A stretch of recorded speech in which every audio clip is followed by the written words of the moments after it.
Bem, no vídeo de hoje eu gostaria de falar sobre um assunto que é segurança da rede do blockchain do Bitcoin, tá? Que é uma preocupação de muitas pessoas que estão entrando nesse mercado, então eu gostaria de explicar quais são os riscos que tem por aqui. Bem, é normal quando alguém está começando o Bitcoin, ou então só ouviu pela TV, alguma coisa assim, ficar preocupado, falar, nossa, é uma moeda digital, então pode ser atacado por hackers e não sei o quê. Porque no começo da internet era muito comum, as pessoas levavam golpe o tempo todo na internet, o computador era hackeado, tinha uns vírus besta que ficava abrindo pop-up no seu computador, tinha vírus que realmente pegava senha de banco, essas coisas. Então isso gera muita desconfiança das pessoas porque elas ligam a internet com o dinheiro delas e daí para elas parece um negócio que não é tão seguro. Apesar de que, em comparação com os anos 2000, hoje em dia os ataques hackers são bem menos, até porque as pessoas aprenderam a usar a internet, as pessoas já entenderam que pode ter golpe, elas têm que tomar cuidado, tem antivírus melhores, então pega esses tipos de golpe. O próprio celular ele não consegue instalar qualquer aplicativo, a menos que você faça um root, mas daí já é para usuários mais avançados, então são pessoas que teoricamente vão tomar mais cuidado. Então hoje em dia é muito mais difícil você ver alguém falando que foi hackeado do que lá nos anos 2000, mas acontece ainda. O que as pessoas não conseguem entender é que o Bitcoin não é um dinheiro de internet, ele é um dinheiro criptografado, por isso que veio o nome criptomoeda.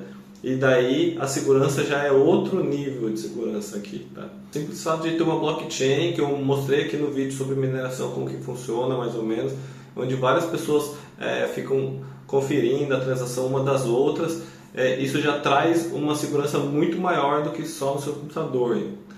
Mas vamos lá, eu vou falar dos ataques que podem acontecer mesmo assim, tá?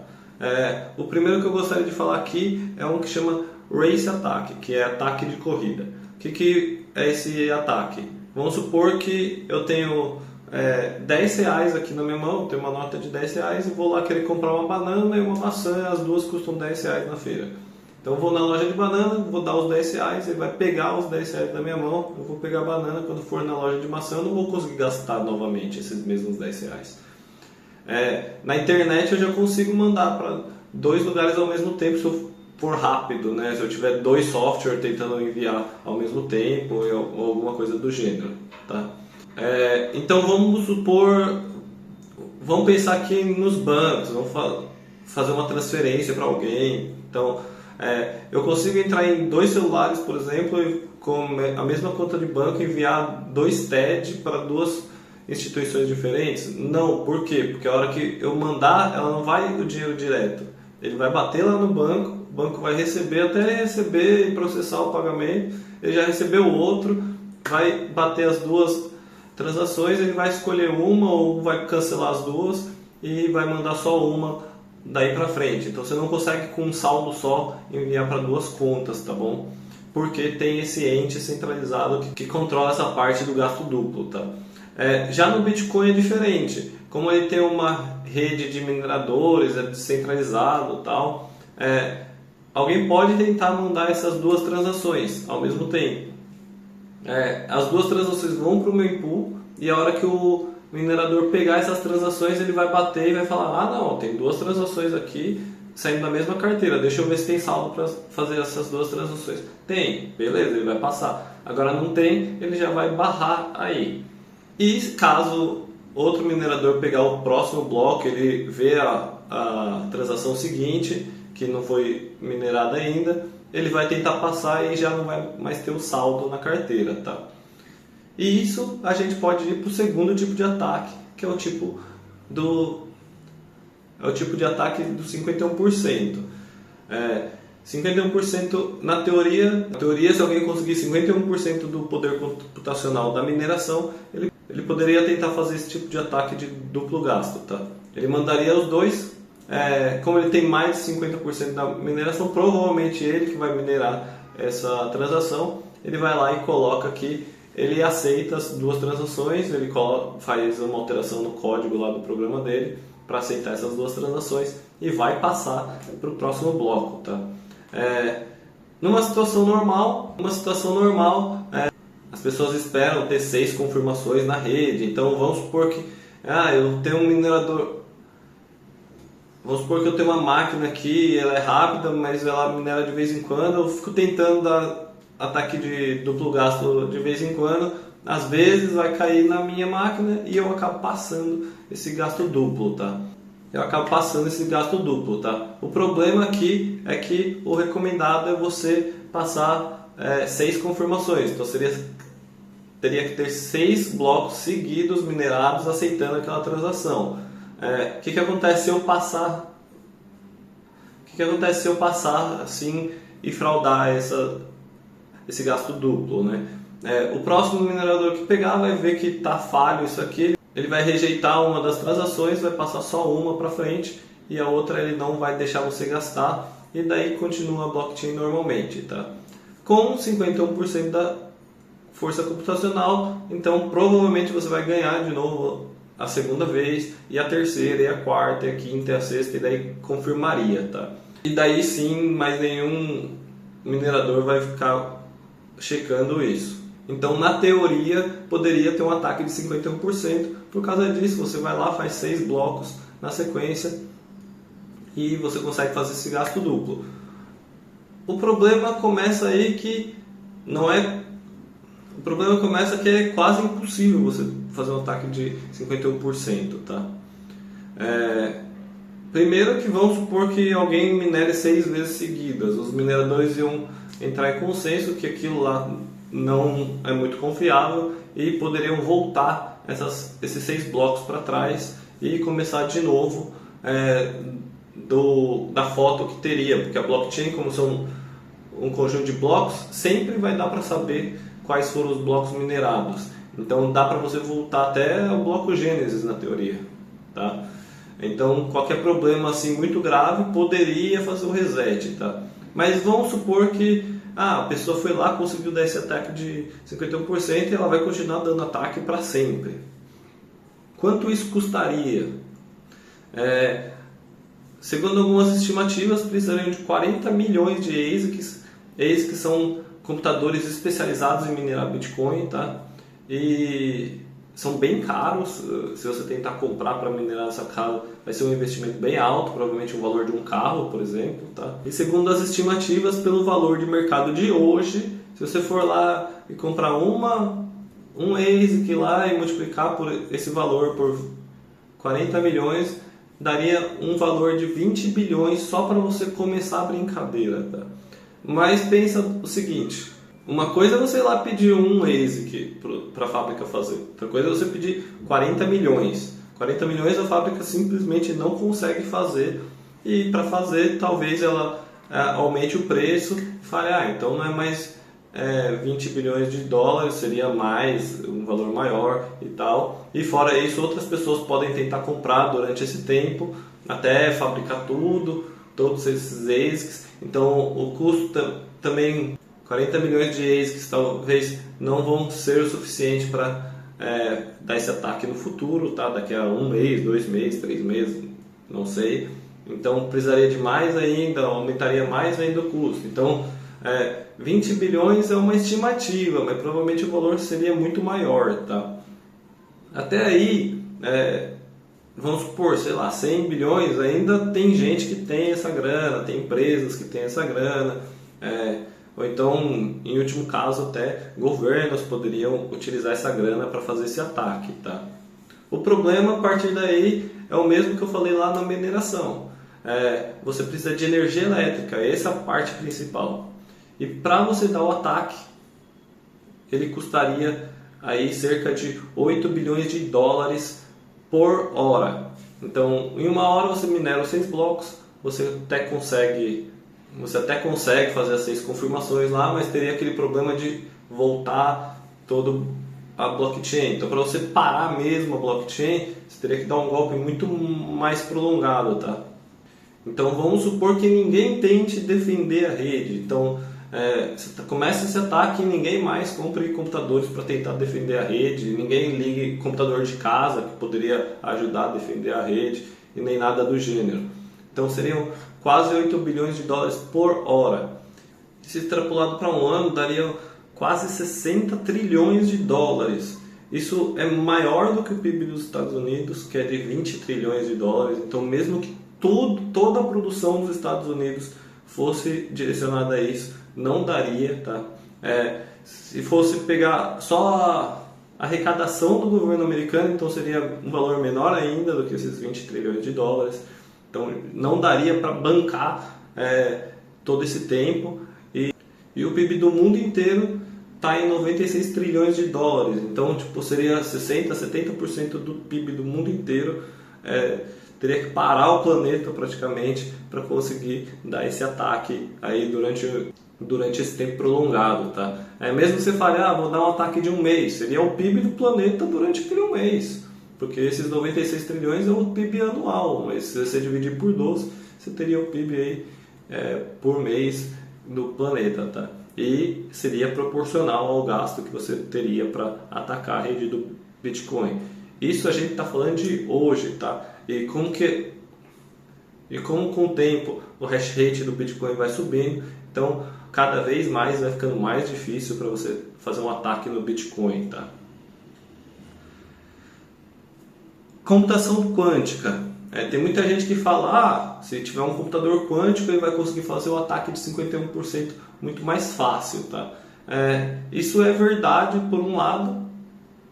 Você pode ter aí um computador quântico que fosse bem mais barato, gastasse bem menos energia e você conseguisse dar esse ataque de 51%, porque o computador é muito mais eficiente. Mas por outro lado, o computador quântico também pode ser utilizado para fazer mineração. Então, se de um lado o computador quântico pode ser usado para atacar, do outro ele pode ser usado para defender também. Então, a menos que alguém tenha um computador quântico sozinho, não forneça para mais ninguém, e esse computador quântico tiver o poder suficiente para atacar a rede sozinho, isso não seria viável. Se fosse uma coisa mais generalizada, todo mundo conseguisse comprar, quer dizer, todo mundo não, mas pelo menos grandes investidores aí conseguissem comprar, teria gente defendendo a rede com esses computadores quânticos também. Então o ataque não seria tão simples, tá? Poderia, não sei, em algum caso diminuir aí a descentralização, porque só quem teria dinheiro para comprar um computador quântico conseguiria minerar durante um tempo, mas por outro lado a tendência é todas as tecnologias espalharem e se tornarem populares com o tempo. Então ao longo do tempo voltaria a descentralização da mesma forma. Então seria um problema talvez pontual, mesmo assim daria para defender. E o único caso extremo seria se alguém fizesse o computador quântico muito, muito, muito melhor do que o de hoje em dia, do dia para a noite. E ele tivesse só essa pessoa tivesse. O que eu acho muito improvável, porque normalmente a tecnologia não dá saltos. Ela começa a subir, ela pode até subir um pouquinho mais rápido, mas normalmente é gradual. Então, o primeiro computador quântico provavelmente vai ser um computador bem, assim, vamos dizer, tosco, perto do que os teóricos preveem que seria um computador quântico. Daí seria popularizado tal, e daí teria mais investimento, e daí sim o computador quântico iria melhorar, iria continuar melhorando e para chegar no seu potencial máximo, tá? Então não seria um salto, a gente tem computador convencional hoje e daí a partir de amanhã alguém descobriu um computador quântico na potência máxima do dia para a noite. Não, seria um computador quântico, ele seria melhor do que os atuais, mas eu não acredito que seria um salto tão grande assim, tá? Bem, esses seriam os ataques em cima da rede em si, tá? São teóricos, as pessoas estão preocupadas com isso, estão de olho, isso nunca aconteceu, então o que prova a robustez do Bitcoin, tá? É um ativo de 1 trilhão de dólares, então seria bom se alguém conseguisse atacar, teria uma recompensa muito grande, mas ninguém conseguiu até hoje, o que mostra, o que aumenta a confiança no ativo, tá? Mas já existiram vários ataques no Bitcoin, e eles são mais ligados a empresas ligadas ao Bitcoin, as pessoas que usam o Bitcoin, do que a rede em si, tá? Ataques à rede não tiveram ainda. Então o que você precisa se preocupar aqui com a rede? Primeiro, carteira quente não é segura. que é uma carteira quente? Eu já falei no vídeo de carteiras também, eu vou colocar aqui em cima.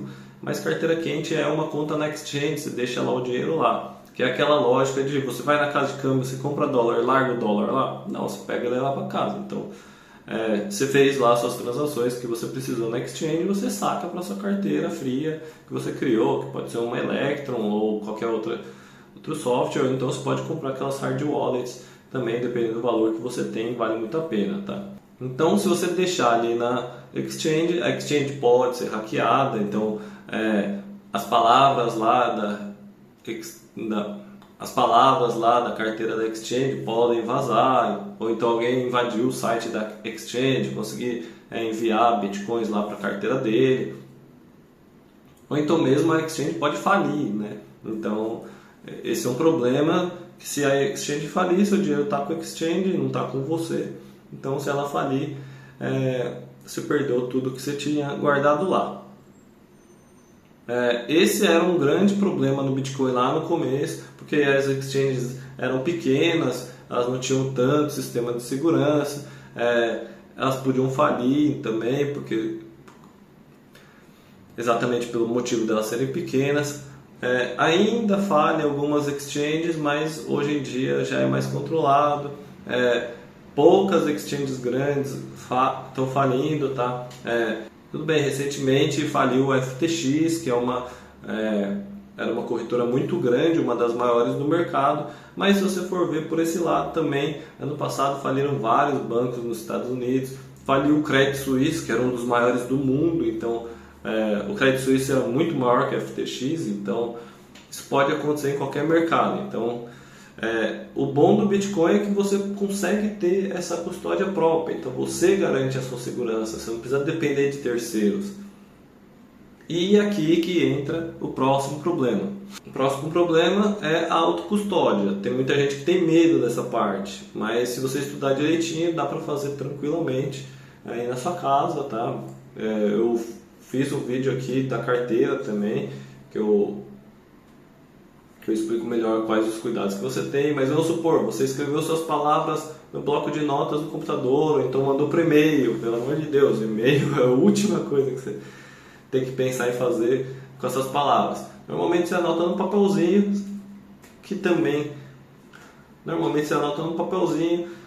não vai ficar na internet, tá? Mas se você colocar lá no seu e-mail, alguém pode hackear seu e-mail, entrou na carteira, acabou, perdeu os bitcoins.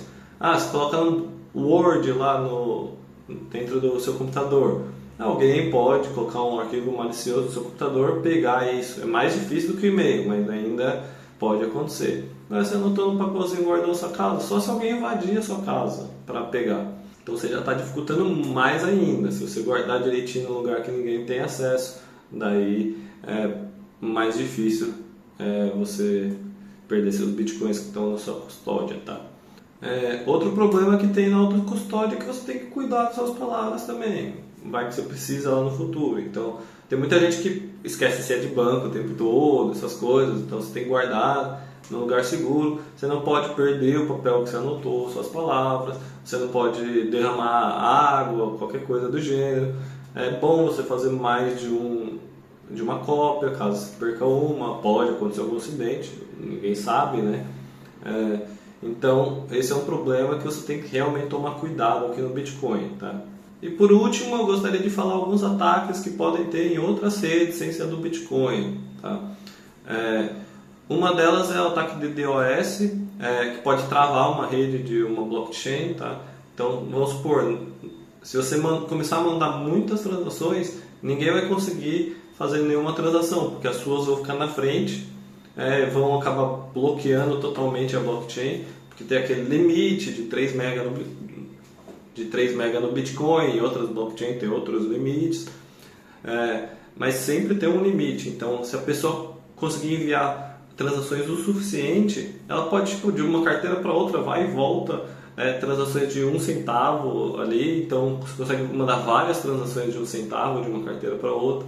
Isso vai gastando espaço na blockchain e pode acabar congestionando, e daí ninguém consegue mais usar. Então, se você ficar mandando repetidamente, pode acontecer de travar a rede por 1 dia, 2 dias, 3 dias, sei lá.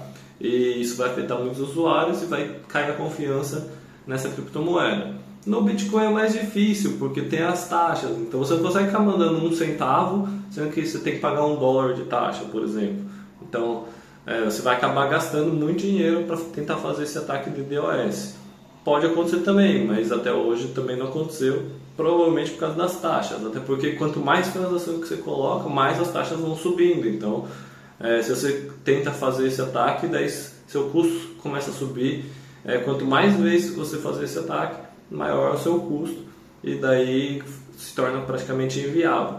Outras blockchains que tentaram resolver o problema das taxas, fazendo taxas muito mais baratas, muito mais rápidas, daí podem sofrer mais com esse tipo de problema de ataque de DOS. Tá?